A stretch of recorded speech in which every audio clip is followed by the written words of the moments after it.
memohon kepada Allah Subhanahu wa Ta'ala. Ibu jelaskan dulu satu-satu ya tentang zikir. Zikir adalah mengingat Allah Subhanahu wa Ta'ala. Menurut istilah zikir adalah mengingat Allah kan, dengan menyebut namanya secara berulang-ulang, dan setelah sholat fardu diadakan untuk berzikir. Zikir dapat dilakukan dalam hati atau diucapkan dengan lisan. Tahu? Ada yang subhanallah, subhanallah ya kan? Setelah sholat kan pakai tasbih, tahu tasbih kan? Pasti agama Islam tahu namanya tasbih, ya kan? Pasti satu persatu subhanallah, satunya itu satu-satu kan, subhanallah, subhanallah, ya kan? Iya. Oke.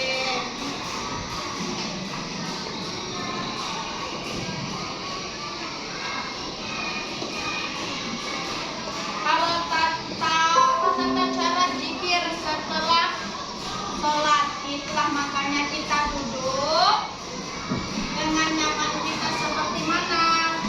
Duduknya seperti gini, nah, ya kan?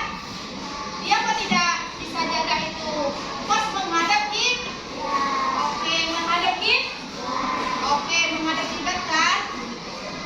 Membaca zikirnya itu dengan kita harus fokus ya, tidak boleh subhanallah subhanallah sampai 5 kali. Karena lagi sini lagi, itu namanya tidak itu namanya bermain mah. Ya kan, zikir kita harus fokus subhanallah sampai kita selesai kan, ya kan? Itu untuk pahala di zikir. Sudah paham tentang zikir nak? Oke, zikir sudah selesai ya. Lanjut doa setelah sholat. Doa setelah sholatnya apa? Hah? Doa artinya kita memohon kepada Allah Subhanahu wa Ta'ala. Oke. Kita doa itu meminta baik-baik atau yang buruk-buruk nak? Baik-baik. Misalnya contohnya gini, kita berdoa, ya Allah, murahkan rezeki orang tua hamba, ya kan? Pasti yang diutamakan kita berdoa untuk orang tuh. Nah, pertamanya rezekinya, habis itu selalu sehat, ya kan? Nah, supaya menjadi, kalau untuk orang tua apa lagi? Ampunilah dosa-dosa. Nah, itulah kita supaya mereka bisa sampai ke melihat anaknya, nengok cucunya, ya kan, supaya sehat-sehat dia kan, badannya kan. Kalau kita berdoa untuk diri kita sendiri, apa aja? Kan pernah sholat kan? Pernah. Nah, pasti meminta tidak doanya ini? Mintanya apa? Jadi anak yang soleh atau soleh. Habis itu murah rezeki. Jadi anak yang habis itu apa lagi doanya?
soleh atau soleh.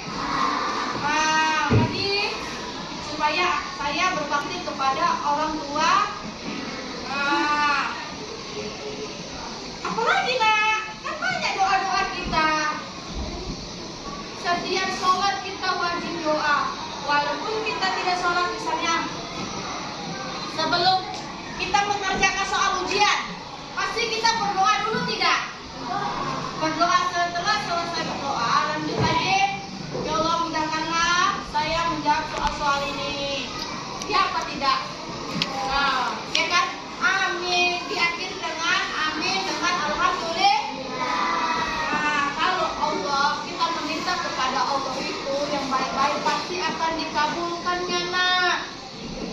Kecuali yang buruk-buruk, misalnya, ya Allah aku tidak suka dengan dia, ya Allah buatlah dia jatuh.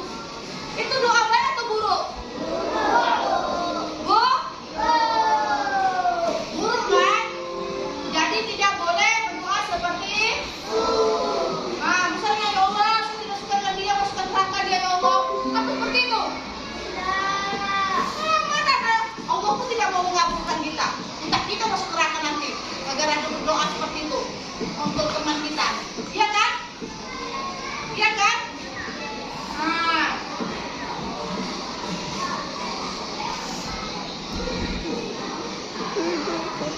Hikmah zikir dan doa. Hikmahnya ya, hikmahnya antara dua ini. Satu, menumbuhkan sikap rendah hati kepada orang lain. Kita kalau sudah doa apa, kita harus berdoa baik, rendah hati, tidak boleh sombong nak. Ya kan? Yang kedua, dijauhkan dari sikap sombong atau takabur. Itulah yang dibilang tidak boleh sombong.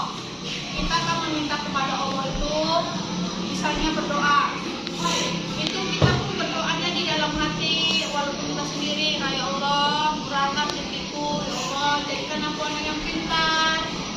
Itulah doa-doa kalian. Berdoalah secara baik-baik ya nak, jangan berdoa yang tidak-tidak. Nanti terjadi sesuatu sama Allah, ini meminta yang kalian tidak dikasihkan kalian keburukan. Mau doa kalian diapakan? Jadilah kalian berdoa baik-baik. Oke? Ucapan pun kita harus baik-baik. Kenapa gitu nak? Karena kita saat ini, kalian masa sekarang ini, kalian belum bahli. Jadi yang ditanggung dosanya adalah kedua orang tua kalian. Kalau seperti ibu, sudah ibu yang nanggung. Ya kan? Kalau kalian ngomong kotor-kotor, ngomong jahat-jahat, bukan dosanya ke kalian, dosanya kemana? Kedua orang tua maukah seperti itu? Tidak. Oke. Makanya kita mengucapkan atau kita bermain sama teman, tolong bahasanya itu yang sopan. Tidak boleh ngomong kasar-kasar. Ngerti? Hati menjadi tenang dengan tentram. Kita kalau sudah berdoa, sudah berzikir, pasti hati kita tenang, tentram. Ya kan? Yang keempat, terhindar dari perbuatan yang tidak baik karena selalu mengingat Allah. Misalnya nih teman nih, ngajak kita, ayo mencuri, kita mencuri mangga tuh yuk. Tapi kita selalu berdoa sama Allah, berdoa sama Allah. Pasti kita tidak mau.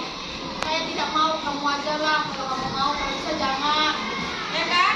Karena kita selalu berdoa dan berzikir, sholat sama Allah. Jadi kita mengingat, oh iya tidak boleh seperti itu berbuat dong. Yang kelima, menjadi orang yang pandai bersyukur. Pandai bersyukur misalnya gini, makanan hari ini kalian makannya cuma makan dengan nasi dengan terong atau tempe. Jangan protes kepada orang tua kalian. Mama, kenapa ini? Cuma makan ini aja. Kalian masih mending bisa makan nasi dengan tempe atau terong. Di luar sana orang masih nggak bisa makan, mencari nasi lagi, bekerja lagi belum tentu dah. Jadi kita harus bersyukur. Ya